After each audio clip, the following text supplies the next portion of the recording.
বুঝতেছি না জামাত ইসলামের প্রবলেমটা কি এটা বলতে। রাজনৈতিকভাবে আমরা ভুল অবস্থান থাকি তো, জামাত ইসলামী কেন এরকম একটা অবস্থান নিয়ে রাখছে যে সে ৭১ প্রশ্নে এটা পরিষ্কার করে বলবে না যে আমাদের এটা ভুল ছিল।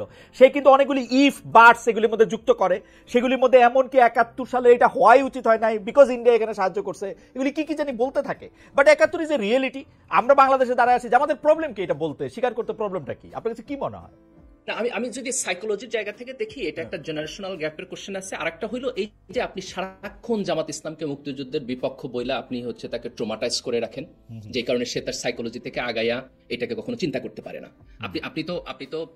আমি তো ছাত্র শিবির রাজনীতির সাথে ছিলাম খালেদ ভাই, এই ট্রমাটা খুব বড়। আপনি প্রতিটা মুহূর্তে আপনি আমাকে ট্যাগ করবেন, প্রতিটা মুহূর্তে আপনি আমার গণতান্ত্রিক অধিকারের ১২টা বাজায় দিবেন, প্রতিটা মুহূর্তে আপনি মনে করবেন যে আমার মাইরা ফেললে কারো কাছে জবাবদিহি করতে হয় না।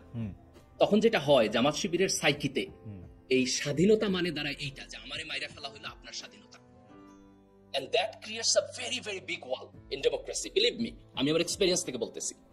তো আমরা যদি জাতীয় জায়গায় দাঁড়াইয়া মনে করি যে এই আদারিং এর ওয়াল ভাঙতে হইব, তাহলে জামাতের ব্যাপারে আমাদের আরেকটু কম্প্যাশনেট হইতে হবে এবং কম্প্যাশনেট হইয়া এই স্পেসটা তৈরি করতে হবে।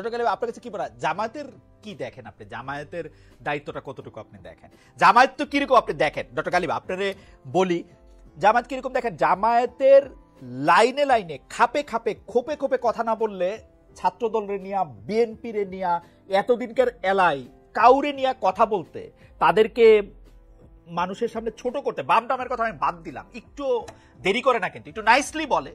বিএনপি আওয়ামী লীগের মতো এরকম অশিক্ষিত ভাষায় বলে না, কিন্তু খুবই বলে। কিন্তু ডক্টর গালিব আপনি নিশ্চয়ই খেয়াল করেন এটা সব রাজনৈতিক দল বলে খালেদ ভাই, কিন্তু জামায়াত একটা ইনিশিয়েটিভ নিবে না। না না না, এখানে আপনি জামাতকে আদারিং করতেছেন ভাই। আমি একটু আদারিং করছি না, আমি ট্রাস্ট মি এই যে এইটা বললে আমি আবার এখন একটু বিপদে পড়ি।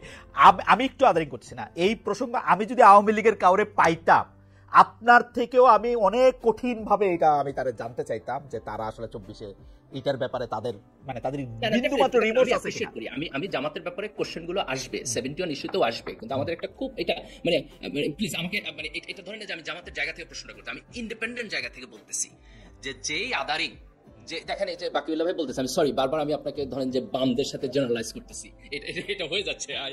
আমি সরি না, আমি নিজে বাম, আপনি বাম হিসেবে আমাকে বলতে পারেন, বাংলাদেশের বাম পার্সোনালি না নিলে হবে। হ্যাঁ না শিওর, আমি পার্সোনালি নিতেছি না, আমি আপনার অনেক পয়েন্ট অ্যাপ্রিশিয়েট করি। দেখেন আপনি ধর্মভিত্তিক রাজনৈতিক দলের এই প্রবলেম থাকার কারণে তাদের সবার বিপক্ষে আপনি প্রিএমটিভলি দাঁড়ায় যাবেন যে তাদেরকে নিষিদ্ধ করতে হবে। তো এইভাবে তো আসলে গণতান্ত্রিক রাজনীতি হয় না রে ভাই, তাই না? যেমন বামপন্থী রাজনীতি দুনিয়ার বহু জায়গায় একনায়কতন্ত্রে গেছে, এখন সেটা ধরে যদি আমি বলি যে আপনি গণতন্ত্রে ফিট করেন না, এইভাবে চিন্তা করলে তো সবাই আদারিং করবে, এটা কোনো সমাজ হয় না। আমি খালেদ ভাই আপনার সাথে 100% এগ্রি করি যে 71-কে কোনো ইফ বাট ব্যতিরেকে জামাত ইসলামের স্পষ্টভাবে এটাকে নিয়ে আলাপ আলোচনা করা দরকার, বিবেচনা করা দরকার। কিন্তু এই গণতান্ত্রিক স্পেসটা আমরা জাতীয়ভাবে তৈরি করতে পারি নাই। এই রেসপন্সিবিলিটি মুক্তিযুদ্ধের পক্ষের শক্তির, এই রেসপন্সিবিলিটি কালেকটিভভাবে আমাদের জাতিগত। আমরা যদি এখান থেকে বের হয়ে আসি এবং একটা গণতান্ত্রিক স্পেসের মধ্যে 5-10 বছর যাইতে পারি, তাহলে আমি ডেফিনেটলি আমার পলিটিক্যাল উইজডম থেকে বলতেছি 71 ইস্যু এবং জামাত ইসলাম ইস্যু এক্সিস্ট করবে না। আমি একটা ছোট্ট কথা বলি।